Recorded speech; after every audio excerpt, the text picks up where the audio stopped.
जय श्री राम दोस्तों, आप सभी का स्वागत है हमारे यूट्यूब चैनल जिज्ञासु रामाशंकर पर। आज हम चर्चा करेंगे बिहार में चुनाव के नतीजों पर। उससे पहले आपसे अनुरोध है कि मेरे चैनल को सब्सक्राइब कर लीजिए ताकि कोई वीडियो छूटे ना। वीडियो को लाइक करिएगा, शेयर भी करिएगा, कमेंट जरूर करिएगा। तो सबसे पहले भाजपा गठबंधन को जीत की बधाई, और उनको होना भी चाहिए भाई, वे काम अच्छे किए हैं और उनका अपना प्रदर्शन और अपना जनाधार भी है। तो सबसे पहले भाजपा के पर्सनल सीटों की संख्या बताता हूँ। रात के 10 बजे तक 14 तारीख तक 89 सीटें भाजपा जो है सो जीत चुकी है।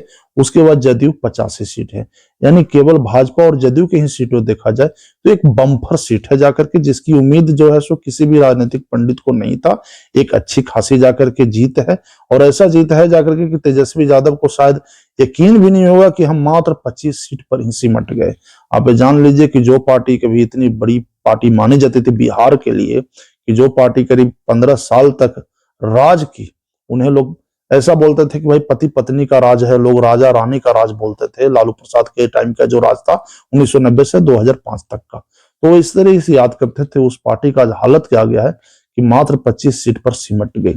अब उसके बाद आप कल्पना करेंगे कि रामविलास पासवान की पार्टी 19 सीट जीत चुकी है। अब आप इस हद तक कल्पना करिए कि सोचिए कि वो गठबंधन में उनको सीट भी बहुत कम मिला था, यानी 30 सीट में से 19 सीट जीत गए। उसके बाद जाकर के कांग्रेस का प्रदर्शन है 6 सीट जीतने का। उसके बाद AIMIM एंड हम सेकुलर, जिसके जीतन राम मांझी हैं, इन दोनों 55 सीट जीते। उपेंद्र कुशवाहा की पार्टी 4 सीट जीत गई। मगर विकासशील इंसान पार्टी, जो बेचारे उप मुख्यमंत्री पद के लिए बार बार कहते थे कि हम ही उप मुख्यमंत्री बनेंगे, उनको लड्डू मिला, 0 सीट मिला, यानी समझिए तो उनकी करारी हार हो गई। इसका सबसे बड़ा वजह आप एक चीज मैं पहले ही बताया था पिछले वीडियो में अपने यूट्यूब चैनल पर, मेरा अपना खुद का रिसर्च है कि भाजपा गठबंधन को फायदा तभी मिलेगा जब वोट परसेंटेज बढ़ेगा। अब आप पूछेंगे कि वोट परसेंटेज बढ़ेगा तो भाजपा को फायदा क्यों मिलेगा, राजद को फायदा क्यों नहीं मिलेगा? इसका एक सबसे बड़ा वजह है कि अगर एक्चुअल में देखा जाए तो भाजपा का वोट बैंक बहुत व्यापक है। महिलाओं में वो घुसपैठ कर चुका है, मैंने महिलाओं के वोट में घुसपैठ।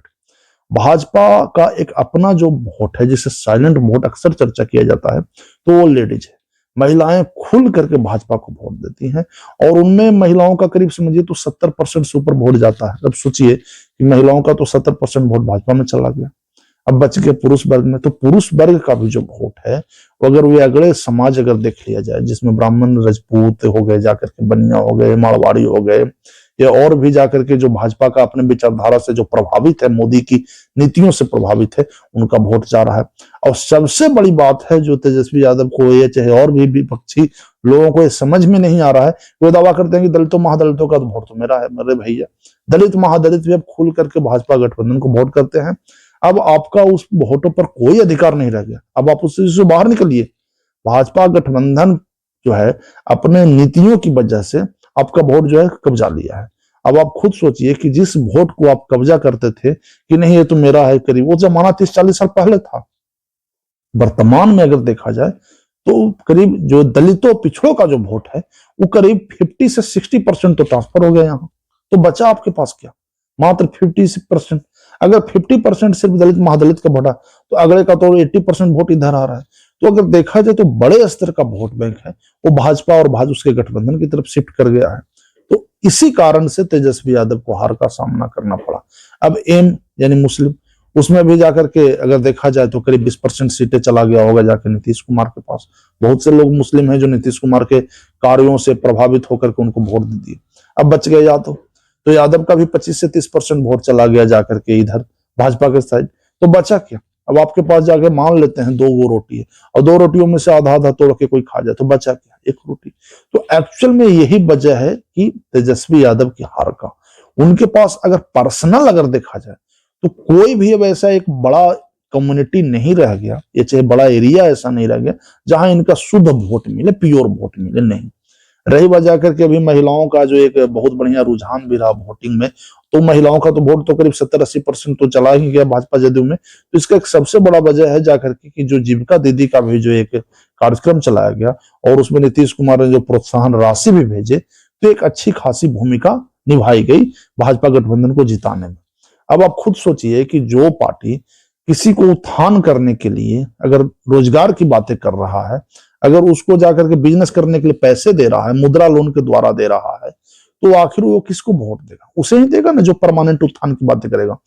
तो भाजपा और उसके सहयोगी गठबंधन जितने भी हैं वो इसलिए जीत रहे हैं क्योंकि उनकी नीतियां जनता पर अप्लाई करके जनता को फायदा पहुंचा रहे, जनता उनको फायदा दे रही है, जनता फायदा उन्हें वोट से दे रही है।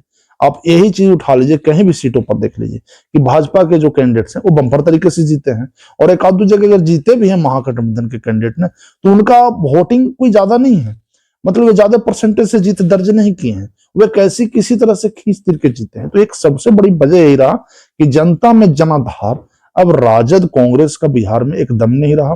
अब कांग्रेस छोड़ी ना भाई, एक समय में कहा जाता था कि सबसे बड़ी पार्टी है, आज हालत का है बिहार में 243 विधानसभा में मात्र 6 सीट जीती है। जिस पार्टी राजद के बारे में तुम फिर से बोल रहे हैं, उतनी बड़ी पार्टी जिसके बारे में कोई कल्पना नहीं करता था, आज वो मात्र 25 सीट पर सिमट गई है। मुकेश सहनी जो खुद को ये कहता था कि हम तो उप मुख्यमंत्री बनेंगे, वो लड्डू ही नहीं छोड़ी, अभी तो बेचारे शायद उनका हालत ऐसा हो गया होगा कि वे अपने आप को सोच भी नहीं रहे होंगे कि हमारा इतनी बुरी तरह से हार क्यों होगी, क्योंकि सोचने से पहले तो उनको गुलामी आएगा ही ना। उप मुख्यमंत्री पद का आप दावेदार मान चुके थे, और आपका हाल ये हुआ है कि पार्टी जीत तो क्या, विपक्ष में अब सीट पाने के लिए शायद एक समझिए तो संघर्षरत है, क्योंकि 243 सीट है तो कानूनन तो कम से कम जाकर के 25 सीट रहेगा तभी आप बन पाएंगे, और वो एकदम खींच तिर के देखिए कि राजद का सिर्फ विपक्ष का दर्जा देने भर जाकर के सीटें आया है। तो यही सबसे बड़ा वजह रहा कि तेजस्वी यादव का अपना जनाधार धीरे धीरे सिकुड़ता जा रहा है बिहार में। उनका न महिलाओं में जाकर के अपना जनाधार है, न अल्पसंख्यकों में इतना जनाधार है, न जाके अब अपना जो दलित पिछड़ा जो करते रहते हैं दिन भर में, दलित पिछड़ों में भी जनाधार नहीं है। तो आपका जनाधार है कहां? आप खुद विश्लेषण करिए कि आपका जनाधार कहां है, और कौन ऐसा जाकर के समूह है जो आपको वोट देता है। बिहार में दिन भर आप जाति जाति करते रह गए, सरकार आपकी बात मान भी ली, जाति जनगणना कराने के लिए तैयार हो गई, मगर वहां से आपको मिला क्या? आपको कुछ नहीं मिला। आप जिस पर दबाव दिए भाजपा गठबंधन पर कि जाति जनगणना करो, आप तो बड़े खुश हुए। जाति जनगणना कराने के बाद भी आपको क्या मिला? भयानक हार मिला। जाति जनगणना तो हो जाएगी, पर 25 से 30 वाला टर्म तक 5 साल के लिए तो आप बाहर हो गए। तो आपकी सबसे बड़ी वजह यह रही कि आप वोट बैंक बना नहीं पाए, और जो एक्चुअल में वोट बैंक है उसे संभाल नहीं पाए। एमवाई भी वोट एक्चुअल में देखा जाए तो अब आपके पास सुरक्षित नहीं है। मुस्लिम का वोट अब ऐसा नहीं है कि भाजपा हराओ के नाम पर बस दे दो। AIMIM जो 5 सीट जीत गई सीमांचल एरिया में किशनगंज तरफ, वो ऐसे नहीं जीत गई, वो आपके झोली में वोट नहीं गया, वो चला गया असदुद्दीन ओवैसी के वोट में। अब असदुद्दीन ओवैसी अगर अपने कार्यों की वजह से, अपनी एक पहचान की वजह से मुस्लिमों का दिल जीत रहा है, तो मुस्लिम क्यों राजद को वोट देगा? राजद ने उसको ऐसा क्या दे दिया भाई? तो खोल मिला करके देखा जाए तो अब आपके पास जो वोट बैंक है वो केवल तथाकथित वोट बैंक रह गए, कहने मात्र के रह गए, दिखाने के लिए रह गए, मगर एक्चुअल में करने लायक नहीं रह गए। तो यही सबसे बड़ी वजह है जाकर के तेजस्वी यादव की हार की, कि एक्चुअल में उनके पास कोई वोट बैंक ही नहीं है। ये मेरा पर्सनल एनालिसिस है। आप अगर मेरा वीडियो अगर देखेंगे समझेंगे तो मेरा विश्लेषण में बार बार मैं यही बोला हूं कि अगर विपक्ष के पास देखा जाए ना तो उसका कोई वोट बैंक है ही नहीं। अगर आप केंद्र स्तर पर भी चले जाएं तो भाजपा के खिलाफ जो भी चुनाव लड़ते हैं उनका कोई वोट बैंक ही नहीं है। वो बस थोड़े से मतलब समझिए तो जो सरकार से नाराज है उन समूहों से वोट उठा लिए, मगर एक ऐसा परमानेंट वोट बैंक नहीं है जो आप ही को हमेशा दे, ऐसा कुछ नहीं है। और यही सबसे बड़ी वजह हुई बिहार में अप्रत्याशित तौर पर से भाजपा गठबंधन की जीत की। एक तो वोटिंग परसेंटेज बढ़ा, तो जब वोटिंग परसेंटेज बढ़ा तो पहले से ही भाजपा के समर्थक ज्यादा है तो उनका भी वोट बढ़ा, और यही सबसे बड़ा वजह रहा। यानी मानता हूं जाकर के कि मुस्लिम यादव लोग का वोटिंग परसेंटेज इंडिविजुअल में ज्यादा रहता है, मगर जो इधर महिलाओं का जो क्रेज बना वो चुनाव का जाकर के नतीजा ही पलट दिया। तो यही असली वजह है, और इस वजह पर अगर तेजस्वी यादव अगर सोचे कि हमारा वोट बैंक जो है ये सिकुड़ क्यों रहा है, तभी उनको पता चलेगा कि हमारे हार की असली वजह क्या है। और नीतीश कुमार तो खैर जीत चुके हैं, भाजपा गठबंधन जीत चुकी है, वो तो जश्न मना रही है, शायद मना भी लिए होंगे। अब वे सरकार बनाने की तैयारी करेंगे कि इसको क्या मंत्री बनाना है। तो एक्चुअल में यही वजह है, और इससे अलावा कोई दूसरा वजह ही नहीं है। कोई कितना कुछ बोल ले, पक्ष एक्चुअल यही वजह है कि राजद के पास अब बिहार में कोई वोट बैंक परमानेंट अब नहीं रहा। यही असली वजह है, और इस वजह पर अगर विपक्ष जाकर चिंतन करे तो शायद 2030 के बाद जो चुनाव होंगे उसमें उनको सफलता मिल सकती है। अपना वोट बैंक उन्हें बढ़ाना पड़ेगा। वोट बैंक बढ़ाने के अलावा उनके पास कोई ऑप्शन ही नहीं अब रहा। और यही असली वजह है। बीच में कुछ पार्टियां आई जाकर के माहौल बनाने की कोशिश की, जैसे जन स्वराज्य से, वो एक केवल टाइम पास रहा। टाइम पास के अलावा उनका कुछ है नहीं। चुनाव के समय आना, बस 10 दिन 15 दिन रैलियां करना, थोड़ा बहुत मीडिया का अटेंशन पाना और उसके बाद टाटा बाय बाय हो जाना। ऐसा नहीं चुनाव जीता जाता। उसकी तैयारी कभी साल 2 साल पहले की जाती है और भाजपा यही तरीके से जीती है। भाजपा 2030 में चुनाव होगा ना, 1 साल पहले से तैयारी कर देगी। केंद्र में 29 में चुनाव है ना, भाजपा समझिए तो 28 से तैयारी शुरू कर देगी। यही सबसे बड़ी वजह उसकी जीत की। और विपक्ष ये सब करता नहीं है, और करता भी है तो केवल खतरनाक तरीके से भाषणबाजी, बकलोली। तो इस सब तरीकों से चुनाव नहीं जीते जाते हैं और वोट बैंक नहीं बनाए जाते हैं। आज आरोप लग रहे हैं राजद में कि उनकी 2 जाकर के महिला जो है सो प्रवक्ता है, उन गालीबाज प्रवक्ता है। अरे भैया वो ठीक है, असर तो किया ही है।